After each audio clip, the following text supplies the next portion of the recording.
Okay, hi folks. It's a day off today because today I'm doing insulating. Insulating's a day off.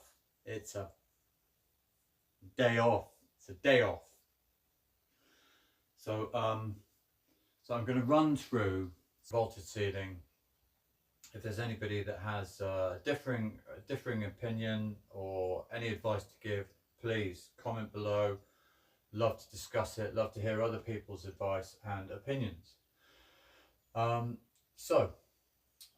This is the living area. I've moved all the furniture out the way as best I can, but we've got quite a limited space, and also I can't really, unless I take that sofa apart again, I can't move it anywhere, so I'm just going to have to work around it, push it to one side, do this bit, push it this way, cover it with dust sheets. I haven't got. But don't tell Sarah. So the process of insulating for a vaulted ceiling is this. There needs to be, behind the insulation, there needs to be airflow. And this is, no roof is perfect. They all allow in a certain amount of moisture, whether it be through, very small leaks or condensation. Moisture gets in. So you need a constant airflow around the entire roof to transport that moisture away. Now with these Portuguese roofs, I'll show you in a second. I'll show you right now. As you can see sort of daylight here, and then that's on the ridge in between two of the ridge tiles. Air gap, air gap, air gap. They're just all the way along the ridge. There's another one. So I think there's going to be plenty enough airflow, and also there's another big one there. There's we're on top of a mountain, so the wind does howl up here.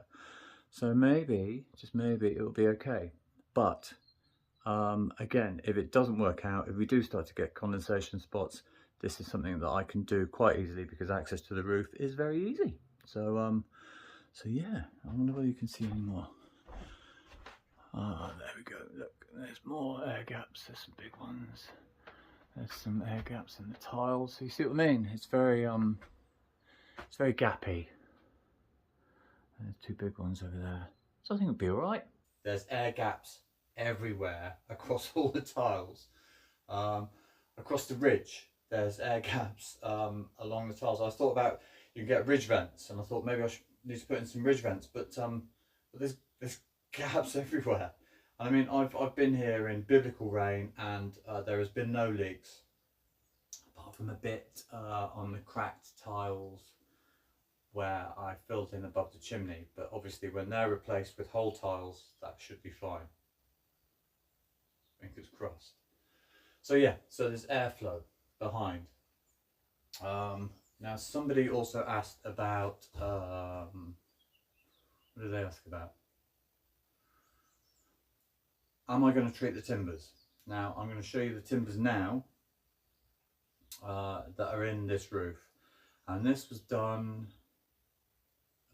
about 15 years ago, I think. So I'm thinking around 2006, 2007 was the last time this house was occupied. So it's been empty for a very long time. This ceiling was all closed in. So you'd have thought that this would have been a field day for wood boring insects. This roof would just be fair cop, fair game. Now, the rafters, the battens, the purlins, and the ridge beam, they're all untouched, and I'll show you that now.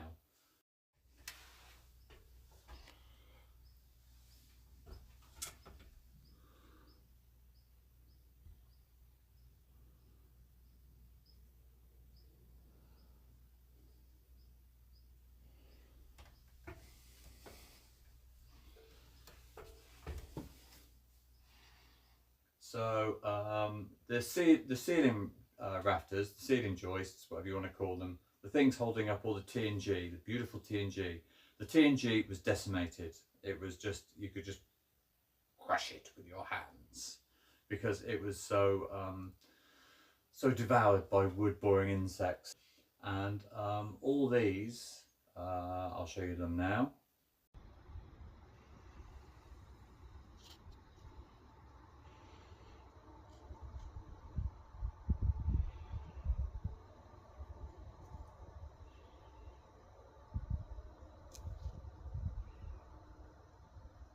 They've all been pretty badly eaten as well. And I reckon this is all locally sourced, locally grown timber. And this is either treated, heavily treated, it's not pressure treated, but heavily treated timber, or North European spruce, North European pine, one or the other. I mean, this is very well milled.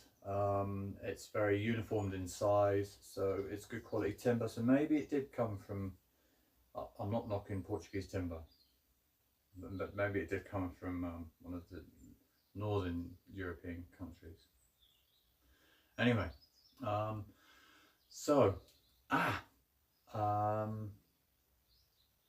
somebody made an absolutely sterling suggestion, which was to have, when I'm fitting the insulation, have groove down. So if any moisture does get in, it won't be trapped inside the groove. I can't remember who that was, but I'm going to go back and check. Did you see that? I just caught a mosquito in my hand and then let him go again. Sorry. The guy who commented, thank you, and his name is, Magic of Television again. Thanks for that great suggestion. So, tongue down, no, tongue up, groove down. That sounds rude, doesn't it?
Okay, so I'm halfway through insulating, but I'm definitely not halfway through my insulation.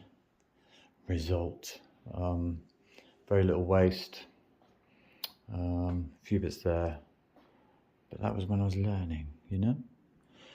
Anyway, I wasn't expecting this today. Look at this, no ceiling anymore, no horrible timbers, no bugs going hop, hop, hop, hop all night. It could all come down. It wasn't doing anything. So now you kind of get a feel for what this place is going to be like, which is pretty spectacular. And I peeled the bark off this eucalyptus. I'm just going to run down here. I mean, eucalyptus is just a horrible tree. In the eucalyptus plantations, nothing else grows. They're yeah, it's not a great tree, but look at this, how beautiful is this? And it's strong, it's durable, there's no insect infestation, so for construction purposes, it's a Bobby Dazzler. So anyway, this is one side of the ceiling insulated. I've got a foam gun arriving tomorrow, so there's a few little tiny gaps that I'm just going to fill up with foam before the second layer of space blanket goes on. So I found some really decent R6 rated space blanket, which I'm going to go and order from Coimbra tomorrow. And yeah, and then I've got to start insulating this side, which is going to be far less easy because I can't get to it. Well, I can, but it means going up in there and crawling around in that space. And I've seen some weird looking, proper weird looking shit up there. Like something that looks like a grasshopper, but it's got 8 legs, and it's quite juicy as well. Some kind of warped spider from Warpland. Anyway, it's got to be done. I've got to get up there. Sarah wants me to leave these walls, and I kind of get it, you know, to have a separate bedroom in there and then a separate sleeping area here, so if people do, you know, if we ever get any friends and they come and stay, then they can stay there. Or if somebody uses the house and they've got kids, and the kids can sleep in there, and or if somebody has an argument with their wife, then the wife can sleep in there and the husband can sleep here. I just noticed my knife up here. I'm going to recover that before it goes missing. So yeah, I've just got to point these. I've just got to. Can you just rebuild this gable end and then point it? Rebuild this gable end and point it. If you think I should leave it a stone, can you comment below, because I'm not sure. It'll leave a large, see, these walls are going to be studded off and insulated, and then if I left this as stone, it would leave a large cold breach at each end. So I don't know, but what do you think? Would it be nice to have some contrast, to have some stone here, and then a little oak shelf, and then white plastered walls, or a chestnut shelf? No, not chestnut. It's quite yum for bug. So we don't want that, do we? So anyway, I'm going to put this video together. I just thought I would show you what this place feels. Massive. It feels so different. Having no ceiling and having this beautiful timber exposed. So basically you'll see this, and you'll see the ridge. I've taken all the bark off the ridge as well, and you'll see the purlin that's over there. There it is, this one. That's a big chunky one. So you see all those, and they'll just be lovely, flat, smooth, plastered walls in between. So it's just going to look absolutely stunning.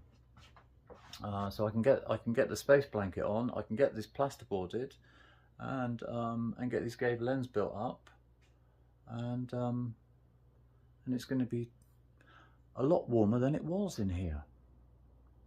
Buzzing. Okay, folks. I hope you enjoy the video. If you could please like, share, comment, subscribe, and continue to watch our videos, because we really enjoy making them for you, and we love having you along for the journey.